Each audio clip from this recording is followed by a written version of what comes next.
Assalamualaikum warahmatullahi wabarakatuh. Halo, balik lagi dengan kami, channel JJG Story. Sebelum lanjut, mari kita tulis salawat di kolom komentar. Semoga menjadi salah satu saksi amal ibadah kita kelak nanti. Kali ini kita akan menceritakan kisah yang tentu saja menggemparkan untuk didengar. Bagaimana kisahnya? Tetap di JJG Story.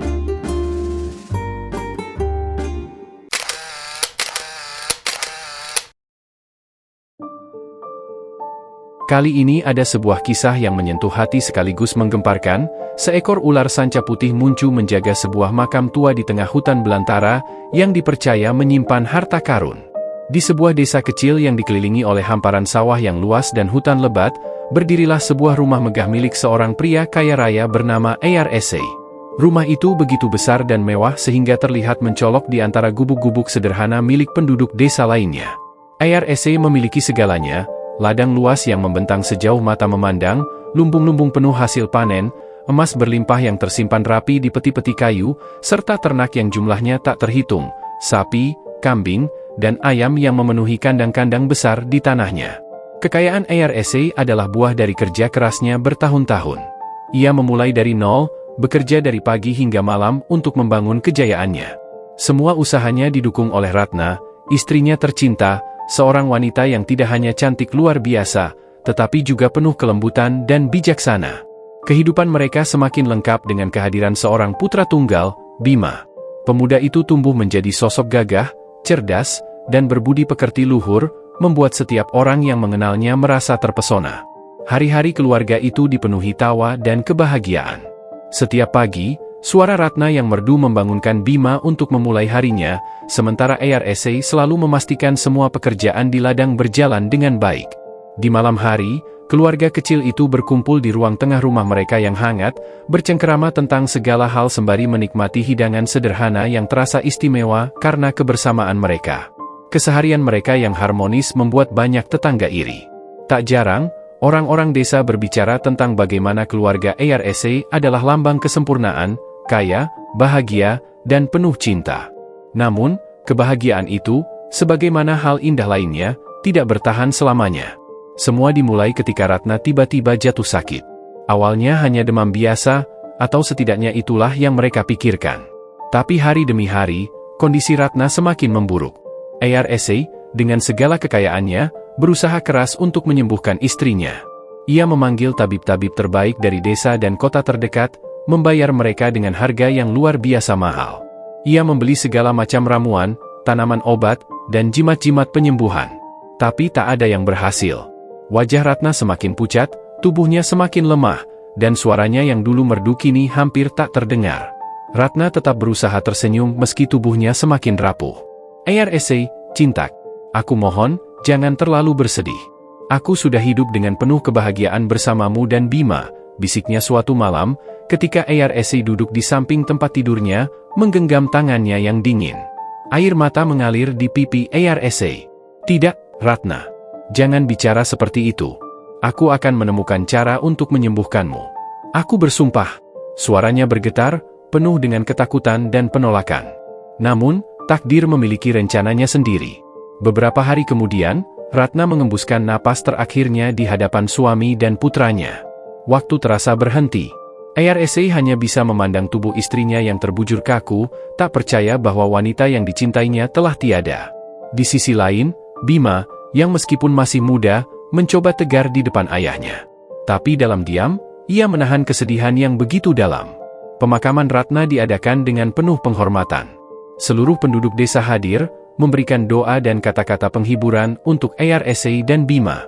Namun, tidak ada kata-kata yang mampu mengisi kekosongan yang ditinggalkan oleh Ratna. Setelah kepergiannya, rumah yang dulu dipenuhi tawa dan kehangatan berubah menjadi sunyi. Arsa, meskipun tetap kaya raya, merasa kehilangan segalanya. Setiap sudut rumah mengingatkannya pada Ratna, ruang tengah tempat mereka berbincang, dapur tempat Ratna memasak dengan senyum di wajahnya, bahkan taman kecil di belakang rumah tempat mereka sering menghabiskan waktu bersama. Malam-malam yang dulu dipenuhi cerita kini berganti dengan kesendirian dan keheningan. Arsa sering duduk di kamarnya, memandangi foto Ratna yang terpajang di dinding, mencoba mengingat suara dan senyum istrinya yang perlahan terasa semakin jauh. Bima, di sisi lain, mencoba mengalihkan kesedihannya dengan membantu ayahnya mengelola ladang dan ternak. Tapi hatinya yang muda tak mampu sepenuhnya menyembunyikan rasa kehilangan yang besar. Ia seringkali duduk di bawah pohon besar di pinggir sawah, memandang ke langit dengan mata berkaca-kaca, berharap bisa berbicara dengan ibunya sekali lagi. Waktu berlalu, tapi luka di hati Arsa dan Bima tidak juga sembuh. Arsa mulai menarik diri dari dunia luar. Ia jarang berbicara dengan orang-orang desa, bahkan dengan para pekerjanya sendiri. Ia lebih sering menghabiskan waktu sendirian di kamar atau berjalan tanpa tujuan di sekitar rumah. Kekayaan yang dimilikinya terasa tidak berarti tanpa kehadiran Ratna. Namun, di tengah kesepian dan rasa kehilangan itu, muncul sebuah bisikan dari dalam hati Arsa. Sebuah dorongan untuk mencari jawaban, mencari arti dari kehilangan yang begitu mendalam ini. Ia mulai merenungkan hidupnya, kebahagiaan yang pernah ia miliki, dan apa yang mungkin Tuhan ingin sampaikan kepadanya melalui cobaan ini. Arsa akhirnya memutuskan untuk memulai perjalanan, tidak hanya perjalanan fisik, tetapi juga perjalanan batin. Ia ingin menemukan cara untuk mengisi kekosongan dalam hatinya, untuk menemukan kembali makna hidup setelah kehilangan yang begitu besar. Meski kepergian Ratna telah menghancurkan dunianya, ia sadar bahwa hidup masih terus berjalan, dan ia harus menemukan cara untuk berdamai dengan masa lalu. Perjalanan Arsa, yang penuh dengan liku-liku dan pelajaran hidup, baru saja dimulai. Tahun-tahun berlalu bagai bayang-bayang yang suram bagi Arsa. Meski musim terus berganti, luka di hatinya tak juga sembuh. Rumah megah yang dulu penuh tawa kini terasa dingin dan hampa. Sepanjang hari, Arsa menghabiskan waktunya di ruang kerja, memandangi jendela besar yang menghadap ke ladang-ladang luas miliknya. Namun, keindahan yang dulu membanggakan hatinya kini terasa tidak berarti. Ia hanya melihat kehampaan di setiap sudut setiap pagi. Arsa duduk di meja makan yang panjang, dikelilingi oleh piring-piring porselen mahal yang tetap kosong. Dulu meja itu selalu penuh dengan makanan dan suara ceria Ratna yang memanggil Bima untuk sarapan. Kini hanya kesunyian yang menyelimuti. Para pelayan yang setia melayaninya mulai cemas melihat majikan mereka yang tampak seperti bayangan dirinya yang dulu. Sementara itu, Bima tumbuh menjadi pemuda yang tangguh dan penuh tanggung jawab. Kehilangan ibunya memaksanya untuk dewasa lebih cepat. Ia belajar mengelola ladang dan ternak, mengambil alih sebagian besar tanggung jawab yang dulu dipegang oleh ayahnya. Penduduk desa sering memuji ketekunan dan kecerdasannya. Namun, di balik senyum ramah yang selalu ia tunjukkan, tersembunyi rasa kehilangan yang masih menghantuinya. Ia merindukan masa-masa sederhana ketika keluarganya masih utuh. Malam-malam adalah saat yang paling menyakitkan bagi Arsa. Ia seringkali duduk di depan perapian, menatap api yang berkobar, memegang sebuah kalung milik Ratna yang selalu ia simpan. Kenangan tentang istrinya datang menghampiri seperti gelombang yang tak terbendung.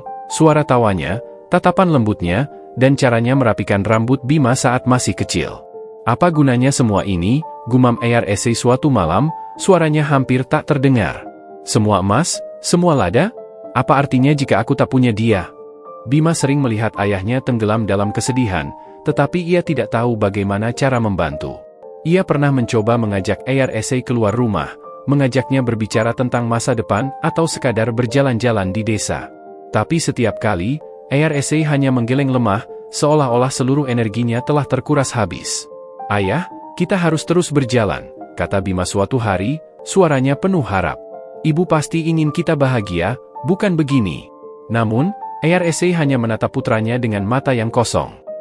"Kau tidak mengerti, Bima. Kehilangan ibumu adalah kehilangan separuh jiwaku. Bagaimana aku bisa berjalan jika aku bahkan tak tahu arah?" Kata-kata itu menghancurkan hati Bima, tetapi ia menolak untuk menyerah. Ia tahu, meskipun ayahnya tampak kuat di luar, luka di dalamnya terlalu dalam untuk disembuhkan dengan mudah. Konflik di hati Arsa semakin memuncak ketika ia mulai bermimpi buruk setiap malam. Dalam mimpinya, ia melihat Ratna berdiri di tengah ladang yang luas, tersenyum kepadanya, tetapi perlahan-lahan menghilang dalam kabut tebal. Setiap kali ia mencoba mendekatinya, kakinya terasa berat, dan suara Ratna yang memanggil namanya terdengar semakin jauh. Ia selalu terbangun dengan keringat dingin, merasa seolah-olah hatinya telah diiris-iris. Hari-hari berlalu, dan Arsa mulai merasa bahwa kesepiannya bukan hanya karena kehilangan Ratna. Ia juga merasa terasing dari dunia di sekitarnya. Kekayaan yang dulu menjadi sumber kebanggaannya kini hanya menjadi beban. Penduduk desa yang dulu menghormatinya kini hanya datang untuk bekerja atau meminta bantuannya. Tidak ada lagi hubungan yang tulus, hanya hubungan transaksional. Kesepian ini semakin menjerat Ayarese ketika ia melihat Bima tumbuh dewasa. Putranya semakin jarang berada di rumah, sibuk mengurus ladang dan ternak. Bima bahkan mulai menjalin hubungan dengan seorang gadis desa bernama Lestari, seorang wanita yang cerdas dan lembut, yang sering menemani Bima di ladang. Meski senang melihat putranya menemukan kebahagiaan, Ayarese merasa semakin terisolasi. Ia merasa kehilangan koneksi yang dulu begitu kuat dengan Bima. Apakah aku akan menghabiskan sisa hidupku sendirian, pikir Ayarese suatu malam, duduk di kamarnya yang sunyi. Pertanyaan itu terus menghantui pikirannya. Hingga suatu hari, saat Ayarese sedang duduk di teras rumah, seorang lelaki tua mendatanginya.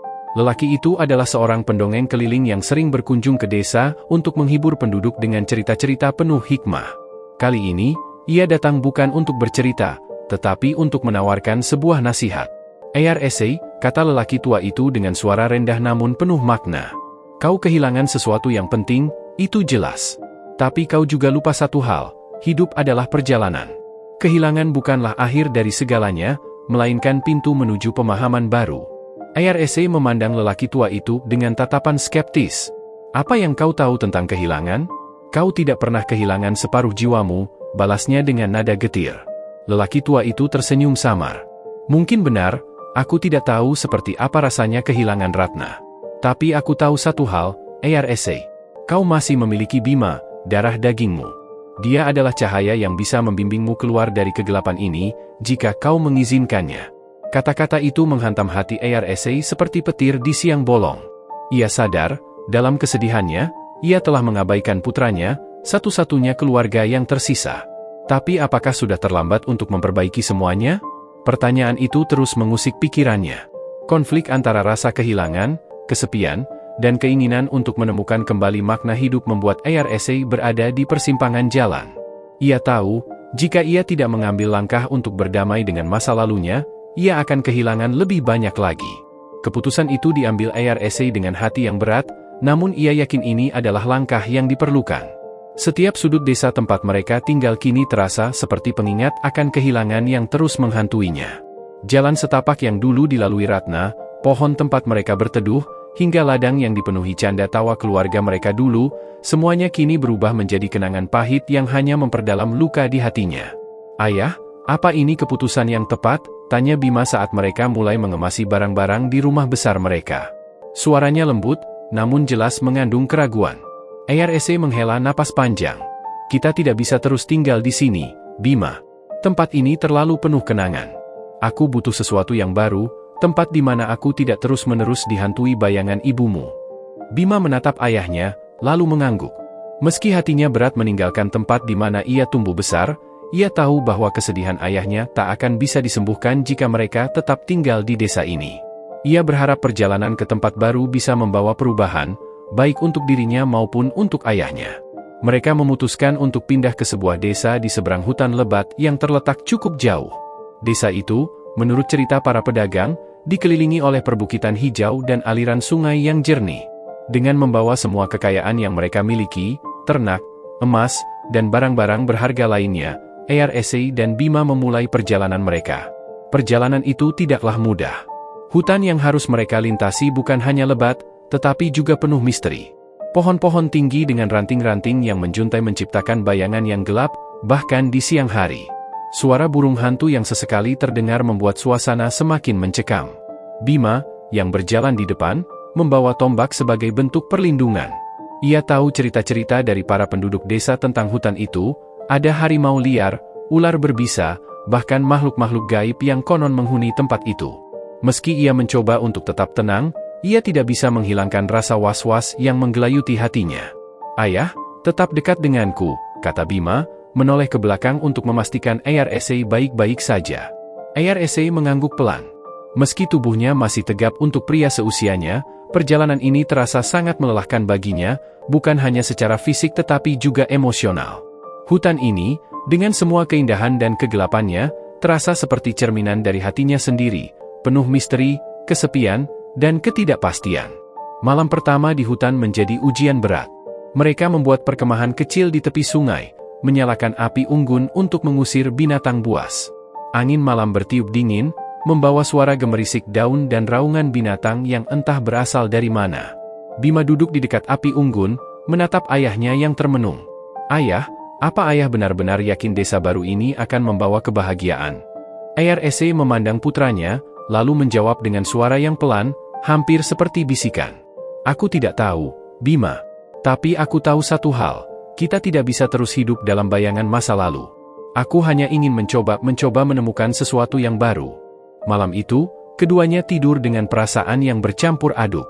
Namun, di tengah keheningan malam, ARSA bermimpi lagi tentang Ratna. Ia melihat istrinya berdiri di tepi sungai, tersenyum kepadanya. Tapi kali ini, senyum itu tidak disertai dengan kabut yang menghilangkannya. Ratna hanya berdiri di sana, memandang ARSA dengan tatapan yang lembut, seolah-olah memberikan restu atas keputusannya untuk pergi. Keesokan harinya, perjalanan mereka berlanjut. Namun, sesuatu yang aneh mulai terasa. Hutan yang mereka lintasi tampak semakin asing, meskipun mereka mengikuti arah yang sama seperti yang diberikan oleh para pedagang. Pohon-pohon tampak semakin besar dan rapat, dan suara-suara binatang terasa semakin jarang terdengar, digantikan oleh keheningan yang mencekam. "Ini tidak terasa seperti jalan yang benar," kata Bima, menghentikan langkahnya. Ia mengamati sekeliling, mencoba mencari tanda-tanda bahwa mereka masih berada di jalur yang benar. ARSA mengangguk setuju. "Aku juga merasa ada yang aneh. Mungkin kita harus berhenti sejenak dan memastikan arah kita." Namun, sebelum mereka sempat beristirahat, suara langkah berat terdengar dari arah semak-semak di depan mereka. Bima segera mengangkat tombaknya, bersiap menghadapi apapun yang akan muncul. Dari balik semak-semak itu, muncul seekor harimau besar dengan mata yang bersinar dalam kegelapan. "Jangan bergerak," bisik Bima kepada ayahnya, sementara ia berdiri di depan, melindungi ARSA.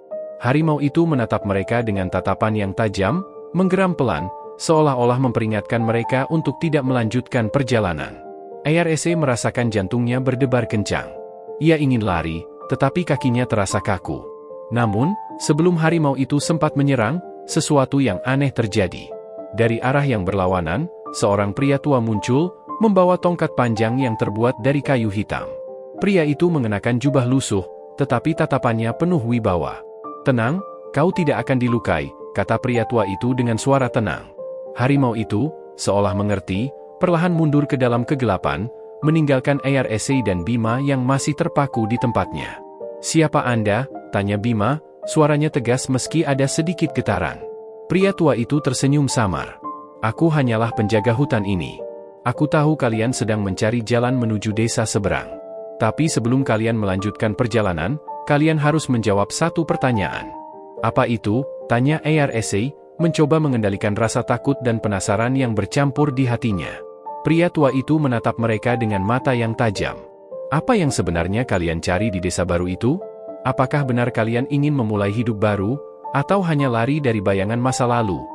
Pertanyaan itu menusuk hati ARSA seperti pisau tajam. Ia terdiam, sementara Bima memandang ayahnya dengan ekspresi bingung.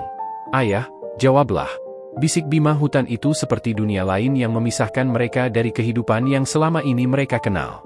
Pohon-pohon raksasa dengan akar-akar yang mencuat dari tanah seolah menjadi penghalang alami bagi siapapun yang berani melintas. Suara gemerisik dedaunan dan sesekali lolongan binatang liar membuat malam terasa lebih gelap dan penuh ancaman. Di hari ketiga perjalanan mereka, tubuh ARSA mulai menunjukkan tanda-tanda kelemahan. Usianya yang tak lagi muda membuatnya kesulitan menghadapi dinginnya malam dan kelembapan hutan. Ia mulai batuk-batuk, dan tubuhnya gemetar meskipun mereka telah menyalakan api unggun setiap malam. Bima, yang selama ini berusaha tetap tegar, mulai khawatir. Saat mereka menemukan sebuah gubuk tua yang tampaknya sudah lama ditinggalkan, Bima memutuskan untuk berhenti di sana.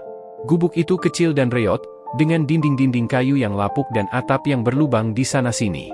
Namun, itu adalah satu-satunya tempat perlindungan yang bisa mereka temukan di tengah hutan. "Masuklah, ayah.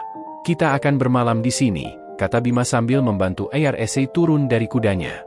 ARSA mengangguk lemah, wajahnya pucat dan keringat dingin membasahi dahinya. Bima membaringkan ayahnya di atas selembar kain yang ia bawa, lalu menyalakan api unggun kecil di dalam gubuk itu untuk menghangatkan ruangan. "Ayah, minumlah ini," kata Bima sambil menyodorkan air dari kantung kulit yang mereka bawa. Namun, ARSA hanya meneguk sedikit sebelum memalingkan wajahnya. "Maafkan aku, Bima," gumam ARSA dengan suara yang hampir tak terdengar. "Aku hanya menjadi beban bagimu." Bima menggeleng dengan tegas. "Ayah, jangan berkata seperti itu. Aku tidak akan membiarkan ayah menyerah. Kita akan keluar dari hutan ini bersama." Malam itu, Bima hampir tidak tidur. Ia duduk di dekat ayahnya, memastikan api tetap menyala untuk menghangatkan tubuh ARSA. Tapi di tengah malam, ketika keheningan menyelimuti gubuk itu, terdengar suara langkah-langkah dari luar. Bima langsung waspada. Ia meraih tombaknya dan berdiri di dekat pintu, matanya mengawasi setiap bayangan yang bergerak di luar. Suara itu semakin dekat, dan kini disertai dengan suara geraman pelan. Ketika Bima membuka pintu gubuk, ia melihat sepasang mata kuning menyala di kegelapan. Seekor serigala besar berdiri di sana, menatapnya dengan tatapan lapar. Bima tahu bahwa serigala itu bukan sekadar ancaman bagi dirinya, tetapi juga bagi ayahnya yang sedang sakit. Dengan hati-hati, Bima melangkah keluar, menjaga jarak antara dirinya dan serigala itu. Ia mengangkat tombaknya, mencoba mengusir binatang itu dengan suara lantang. "Pergi! Ini bukan tempatmu." Namun, serigala itu tidak mundur. Sebaliknya, ia melangkah semakin dekat, diikuti oleh 2 ekor lainnya yang muncul dari semak-semak. Bima kini menyadari bahwa ia berhadapan dengan kawanan serigala, dan mereka tidak akan pergi dengan mudah. "Ayah, tetap di dalam!" teriak Bima tanpa menoleh. Ia tahu bahwa melawan kawanan serigala sendirian adalah pertaruhan besar.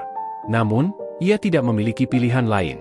Dengan keberanian yang dipaksakan, Bima mengayunkan tombaknya ke arah serigala pertama yang mencoba mendekat.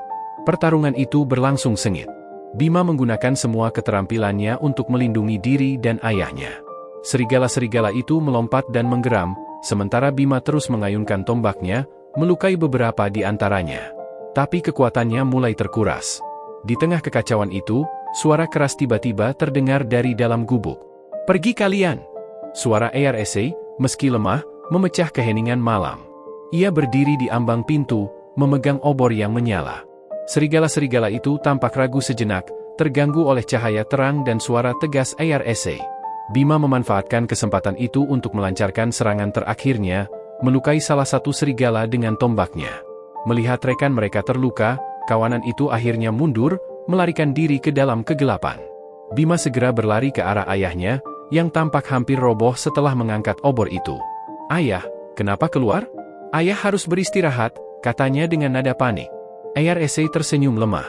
"Aku tidak bisa hanya duduk diam sementara kau mempertaruhkan nyawamu untukku, Bima." Bima membantu ayahnya kembali ke dalam gubuk, lalu menutup pintu dengan kayu-kayu yang mereka temukan di sekitar. Meski malam itu penuh bahaya, mereka berhasil melewati ancaman kawanan serigala. Namun, kondisi ARSA semakin memburuk. Tubuhnya semakin panas, dan napasnya mulai terdengar berat. Bima tahu bahwa mereka harus segera keluar dari hutan ini dan mencari bantuan, atau semuanya akan terlambat. Dengan hati yang penuh tekad, Bima merencanakan langkah berikutnya.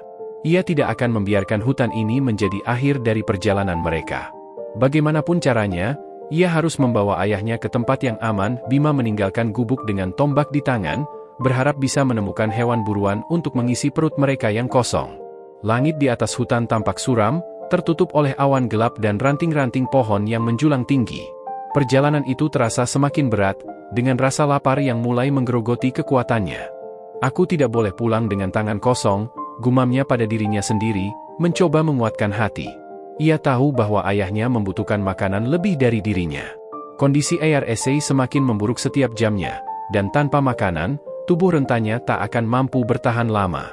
Namun, hari itu terasa seperti hari terburuk dalam perjalanan mereka.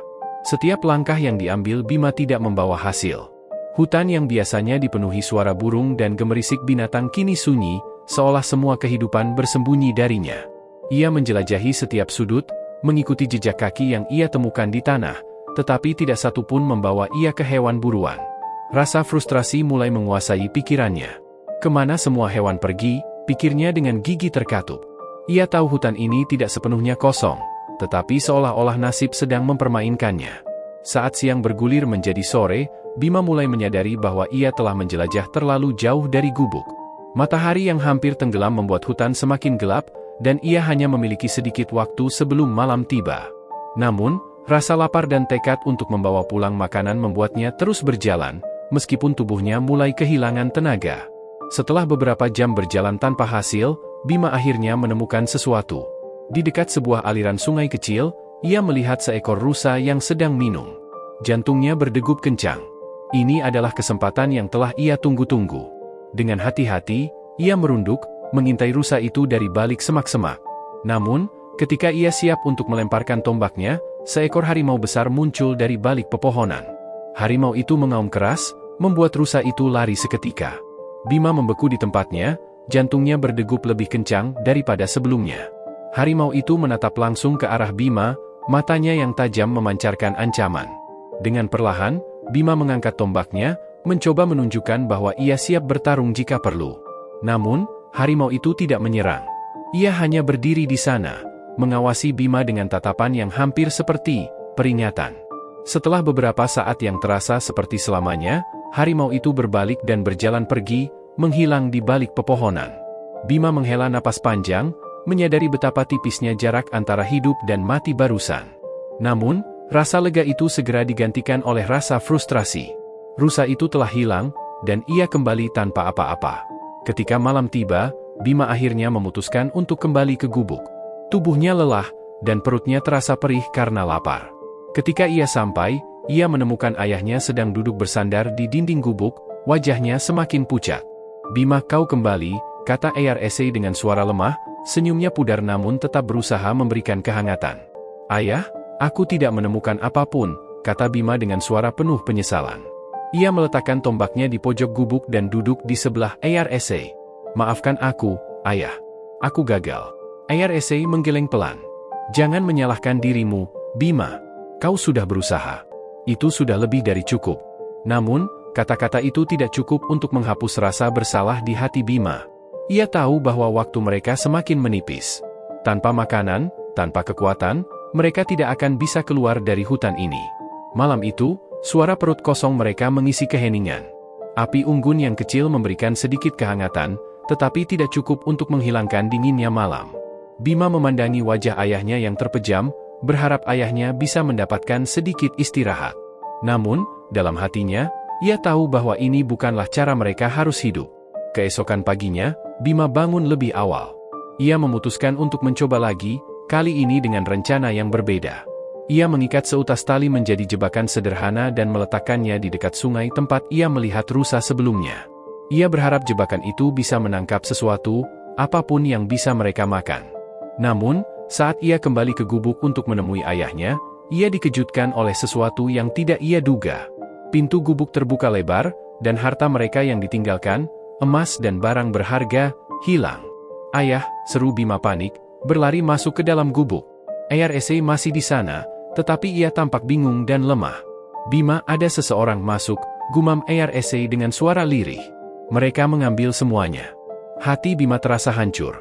Tidak hanya mereka kehilangan makanan, tetapi sekarang juga harta mereka, yang selama ini menjadi harapan untuk memulai kehidupan baru. Dengan rahang yang terkatup dan tangan yang mengepal, ia bertekad untuk menemukan orang yang telah mencuri dari mereka. Namun, di tengah rasa marah dan kecewa itu, ia menyadari sesuatu, harta itu bukanlah yang paling penting. Yang paling penting adalah menyelamatkan ayahnya. Dengan atau tanpa emas, ia harus menemukan cara untuk keluar dari hutan ini dan membawa ayahnya ke tempat yang aman. Bima merasakan perubahan yang aneh pada tubuhnya saat kutukan itu mulai bekerja. Rasanya seperti api yang menyebar dari ujung rambut ke seluruh tubuhnya, membakar tulangnya dari dalam. Ia berteriak kesakitan, tetapi suaranya segera berubah menjadi desisan.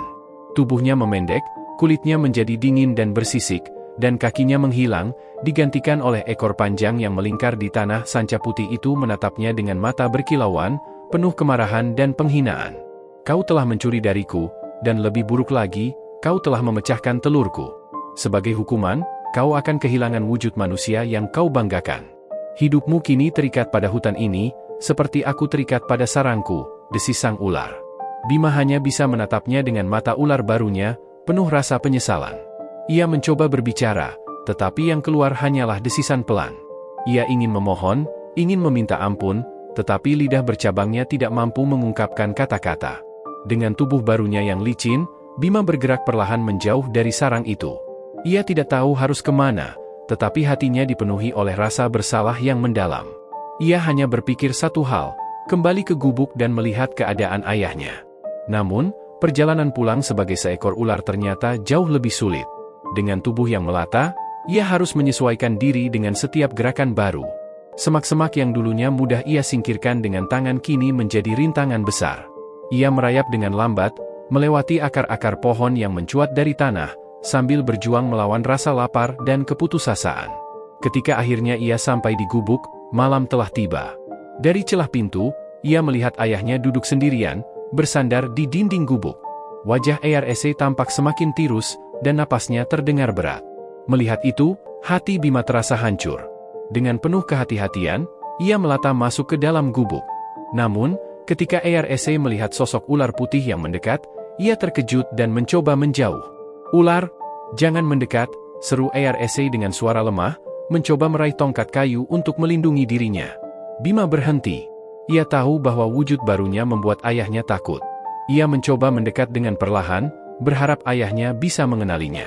Namun, Eyarese tidak menyadari bahwa ular di depannya adalah putranya sendiri. Dengan hati yang berat, Bima mundur, memberikan jarak. Ia hanya bisa mengawasi ayahnya dari sudut gubuk, melingkarkan tubuhnya di lantai yang dingin. Malam itu, ia terjebak dalam keheningan yang menyiksa, merasakan beban kutukan yang tidak hanya merenggut wujud manusianya tetapi juga memisahkannya dari ayahnya. Di pagi hari, Eyarese semakin lemah. Ia mencoba berbicara, tetapi suaranya hampir tidak terdengar. Melihat itu, Bima merasa putus asa. Ia ingin membantu, tetapi dalam wujudnya sekarang, ia tidak bisa melakukan apa-apa. Namun, tiba-tiba, sesuatu dalam dirinya membisikkan harapan. Ia teringat pada kata-kata sang ular putih. Kutukan itu mungkin memiliki cara untuk dipatahkan. Jika ia bisa mencari jalan keluar dari kutukan ini, ia bisa kembali ke wujud manusianya dan membantu ayahnya. Dengan tekad baru, Bima meninggalkan gubuk dan mulai mencari sesuatu yang bisa menjadi jawaban. Ia merayap melalui hutan, mengingat setiap cerita dan legenda yang pernah ia dengar tentang hutan ini. Ia teringat cerita tentang sebuah mata air ajaib di tengah hutan, yang konon bisa menyembuhkan segala penyakit dan bahkan membalikkan kutukan. Namun, perjalanan menuju mata air itu tidaklah mudah. Ia harus melewati rintangan yang lebih berbahaya daripada sebelumnya, termasuk melawan binatang liar yang menganggapnya sebagai mangsa. Dalam setiap langkah, ia harus menghadapi rasa takut dan kesedihan, tetapi bayangan wajah ayahnya yang lemah memberinya kekuatan untuk terus maju. Akhirnya, setelah berhari-hari mencari, ia menemukan mata air itu. Airnya berkilauan di bawah cahaya bulan, tampak seperti cairan perak yang hidup. Dengan penuh harapan, Bima mendekati mata air itu dan menyentuhkan ekornya ke air tersebut. Tiba-tiba, rasa hangat menyebar melalui tubuhnya. Sisiknya mulai menghilang, digantikan oleh kulit manusia. Tubuhnya perlahan-lahan kembali ke wujud aslinya, meskipun rasa lelah dan luka dari perjalanan itu masih terasa. Bima, yang kini kembali menjadi manusia, menatap dirinya dengan takjub. Namun, ia tidak punya waktu untuk merayakan. Ia segera mengambil air dari mata air itu dan kembali ke gubuk secepat yang ia bisa. Ketika ia tiba, ia menemukan ayahnya terbaring lemah di lantai. Dengan tangan yang gemetar, Bima menyuapkan air dari mata air itu ke mulut ayahnya. "Ayah, minumlah. Ini akan menyembuhkan ayah," katanya dengan suara penuh harapan. Eyarese meneguk air itu perlahan. Dalam hitungan detik, warna di wajahnya mulai kembali. Napasnya yang berat berubah menjadi lebih stabil, dan matanya yang sebelumnya tampak suram kini mulai bersinar kembali. "Bima, kau kembali," bisik Eyarese, dengan senyum lemah yang akhirnya muncul di wajahnya. Bima hanya bisa tersenyum, air mata mengalir di pipinya. Ia telah menghadapi kutukan, rasa lapar, dan bahaya hutan, tetapi ia berhasil menyelamatkan ayahnya. Namun, di dalam hatinya, ia tahu bahwa kutukan itu adalah pelajaran penting baginya, bahwa keserakahan dan keputusasaan bisa membawa malapetaka, tetapi cinta dan pengorbanan mampu mengatasi segalanya. Bima menatap tubuh ayahnya yang terbaring kaku di lantai gubuk. Meski hatinya dipenuhi rasa duka yang mendalam, tidak ada air mata yang mengalir dari matanya. Wujud ularnya hanya mampu menyuarakan desisan kecil, suara yang tak bisa mengungkapkan kesedihan manusia. Ia merasakan kehampaan yang menusuk. Ayahnya, satu-satunya keluarga yang tersisa, kini telah pergi, meninggalkannya sendirian di dunia yang seolah tak lagi memiliki makna. Dalam diam, Bima memutuskan untuk memberikan ayahnya peristirahatan terakhir yang layak. Dengan tubuhnya yang melata, ia keluar dari gubuk untuk mencari tempat yang damai di hutan. Ia menemukan sebuah tempat di bawah pohon besar yang rindang, dekat dengan aliran sungai kecil yang dulu sering ia datangi bersama ayahnya. Tempat itu terasa tenang, seolah-olah alam sendiri merestui keputusannya. Menggunakan ekornya, Bima mulai menggali tanah. Proses itu memakan waktu lama, dan tubuhnya yang lelah semakin terasa berat dengan setiap gerakan. Namun, ia tidak berhenti. Rasa tanggung jawabnya terhadap ayahnya mengalahkan segala kelelahan. Setelah lubang itu cukup dalam, Bima kembali ke gubuk untuk membawa tubuh ayahnya. Ia melilit tubuh ayahnya dengan hati-hati, memastikan tidak ada luka yang tercipta di tubuh sang ayah. Perlahan-lahan, ia membawa tubuh itu ke tempat peristirahatan terakhirnya. Ketika tiba, ia meletakkan tubuh ARSA dengan lembut ke dalam lubang yang telah ia gali. Di samping tubuh ayahnya, ia juga meletakkan seluruh harta dan emas yang mereka bawa selama perjalanan. Baginya, harta itu tidak lagi memiliki arti tanpa sang ayah. Biarlah emas dan kekayaan itu menjadi milik bumi, terkubur bersama orang yang paling ia cintai. Dengan ekornya, ia menutup lubang itu dengan tanah. Setiap gumpalan tanah yang ia dorong terasa seperti beban berat di hatinya. Ketika makam itu selesai, ia mengumpulkan batu-batu besar dari sekitar hutan untuk menutupi makam tersebut. Batu-batu itu menjadi semacam penanda, simbol bahwa di bawahnya terbaring seorang pria yang hidupnya penuh dengan cinta, meskipun dirundung oleh tragedi. Setelah selesai, Bima berdiam diri di samping makam itu, melingkarkan tubuhnya di sekitarnya seperti seorang penjaga. Ia tidak tahu berapa lama ia berada di sana, tetapi waktu terasa berhenti. Hanya suara angin yang berhembus melalui pepohonan dan gemericik air sungai yang menemaninya. Dalam kesendiriannya, ia merenung. Ia merasa bahwa semua ini adalah hukuman, bukan hanya untuk mencuri telur sang ular, tetapi juga untuk dosa-dosa keluarganya, keserakahan yang selama ini mereka abaikan, dan ketidaksadaran mereka akan nilai sejati dari kehidupan. Kini, ia hanya seorang diri, dengan tubuh yang terkutuk dan hati yang patah. Namun, sebuah pikiran melintas di benaknya. Kutukan ini mungkin bukan hanya hukuman, tetapi juga sebuah ujian. Ia teringat pada cerita-cerita lama yang sering diceritakan ibunya tentang manusia yang diubah menjadi makhluk lain sebagai bentuk penebusan dosa. Jika ia bisa menemukan jalan untuk menebus kesalahan-kesalahannya, mungkin, hanya mungkin, ia bisa kembali menjadi manusia. Dengan tekad yang baru, Bima memutuskan untuk meninggalkan makam ayahnya, meskipun itu adalah keputusan paling sulit yang pernah ia buat. Ia melingkar sekali lagi di sekitar makam, mengucapkan perpisahan dalam hati. "Maafkan aku, ayah," bisiknya dalam hati. "Aku tidak bisa menyelamatkanmu. Tapi aku akan terus hidup, dan aku akan memastikan bahwa aku tidak mengkhianati semua yang telah kau ajarkan padaku." Dengan langkah yang berat, Bima mulai melata pergi dari tempat itu. Ia tahu bahwa perjalanan ke depan akan penuh dengan kesulitan, tetapi ia berjanji pada dirinya sendiri untuk menemukan makna dari kehidupan barunya. Ia akan belajar untuk melindungi, untuk berbagi, dan untuk menjadi lebih baik, meskipun tubuhnya kini bukan lagi manusia.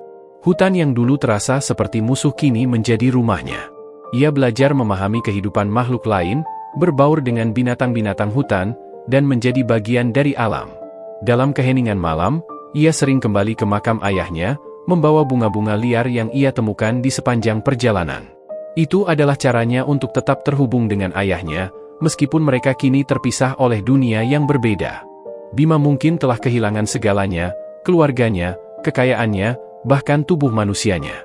Tetapi di dalam hatinya, ia menyimpan harapan bahwa suatu hari ia bisa menemukan pengampunan, baik dari dirinya sendiri maupun dari dunia. Dan mungkin, pada saat itu, ia akan benar-benar bebas dari kutukan yang telah mengubah hidupnya selamanya. Kisah tentang ular putih penjaga makam dengan cepat menyebar dari desa ke desa, menjadikannya legenda yang menakutkan. Para penduduk percaya bahwa harta yang terkubur bersama ARSA adalah harta terkutuk, dijaga oleh makhluk gaib yang tidak bisa dikalahkan oleh manusia biasa. Mereka menceritakan bahwa setiap orang yang mencoba mencuri emas itu akan menemui ajalnya di tengah hutan, dengan tubuh mereka ditemukan penuh luka atau bahkan tidak ditemukan sama sekali. Bima, yang kini sepenuhnya menjalani kehidupan sebagai seekor ular, tetap setia menjaga makam ayahnya. Hatinya masih penuh dengan rasa bersalah, tetapi ia merasa bahwa menjaga makam itu adalah satu-satunya cara untuk menebus dosa-dosanya. Setiap kali seseorang mencoba mendekati makam, ia akan melingkarkan tubuhnya di sekitar tumpukan batu, menatap tajam dengan matanya yang berkilauan seperti permata, dan mengeluarkan desisan yang menggema di seluruh hutan. Namun, tidak semua orang yang datang ke makam itu berniat buruk. Suatu hari, seorang gadis muda bernama Suri, yang dikenal sebagai seorang tabib di desa seberang, memasuki hutan dengan membawa bunga-bunga liar di tangannya. Suri telah mendengar kisah tentang makam Arsa dan penjaganya, tetapi ia tidak datang untuk mencuri. Ia datang untuk memberikan penghormatan. Ketika ia tiba di dekat makam, ia melihat ular putih besar melingkar di atas batu-batu besar. Meskipun penampilannya menakutkan, Suri merasa ada sesuatu yang berbeda tentang ular itu. Matanya tidak menunjukkan kebencian atau kemarahan seperti yang diceritakan dalam legenda, melainkan kesedihan yang dalam. "Aku tidak datang untuk mengambil apapun," kata Suri dengan suara lembut, membungkukkan tubuhnya sebagai tanda hormat. "Aku hanya ingin memberikan bunga ini untuk orang yang dimakamkan di sini." Bima, yang telah bersiap untuk mengusir gadis itu, merasa terkejut. Ini adalah pertama kalinya seseorang datang dengan niat yang murni. Ia menatap Suri dengan penuh rasa ingin tahu, tidak bergerak dari posisinya. Suri perlahan-lahan meletakkan bunga-bunga itu di atas tumpukan batu, lalu duduk di dekat makam tanpa menunjukkan rasa takut sedikit pun. "Aku mendengar bahwa makam ini adalah milik seorang pria yang sangat mencintai keluarganya," katanya pelan, seolah berbicara kepada makam itu. "Aku juga kehilangan keluargaku beberapa tahun lalu. Aku tahu bagaimana rasanya ditinggalkan." Mendengar kata-kata itu, hati Bima terasa tersentuh. Ia merasa gadis ini benar-benar memahami penderitaan yang ia rasakan. Untuk pertama kalinya dalam waktu yang lama, ia merasa tidak sendirian. Hari itu, Suri tinggal di dekat makam hingga matahari mulai terbenam. Sebelum pergi, ia berbisik, "Aku akan kembali lagi besok." Dan ia menepati janjinya. Setiap hari, Suri datang ke makam membawa bunga segar, duduk di sana, dan menceritakan kisah-kisah kecil tentang kehidupannya. Ia tidak pernah meminta apapun, hanya memberikan doa dan penghormatan. Hubungan aneh antara gadis itu dan ular putih perlahan mulai terbentuk. Bima merasa dirinya mulai berubah. Kehadiran Suri mengingatkannya pada sisi kemanusiaannya yang hampir ia lupakan. Ia mulai mempertanyakan apakah kutukan ini benar-benar hukuman abadi, ataukah masih ada harapan untuk penebusan. Namun, hari-hari tenang itu tidak berlangsung lama. Suatu malam, sekelompok pencuri yang lebih terorganisir datang ke makam. Mereka membawa senjata dan obor, bertekad untuk mendapatkan emas yang terkubur di sana.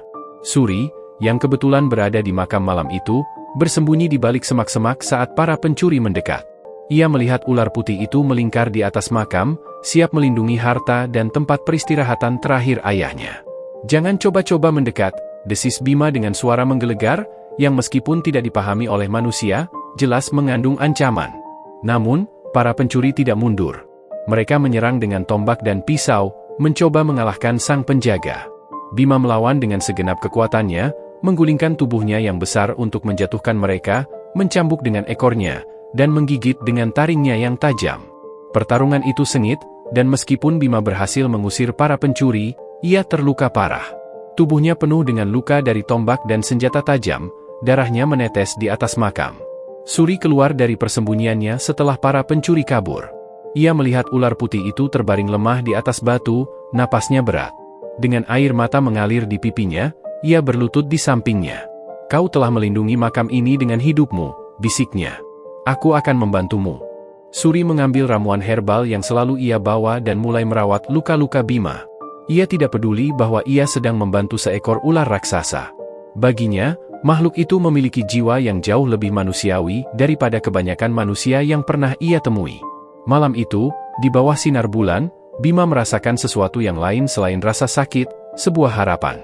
Kehadiran Suri menjadi sinyal bahwa masih ada kebaikan di dunia ini, dan mungkin, penebusannya tidak lagi terasa mustahil. Hutan itu kini menjadi tempat yang penuh misteri, dihormati sekaligus ditakuti oleh penduduk desa. Mereka tidak berani memasuki hutan terlalu jauh, apalagi mendekati makam tua di bawah pohon besar itu. Bagi mereka, sang ular putih adalah penjaga gaib, pelindung dari roh jahat, dan simbol kesetiaan tanpa akhir.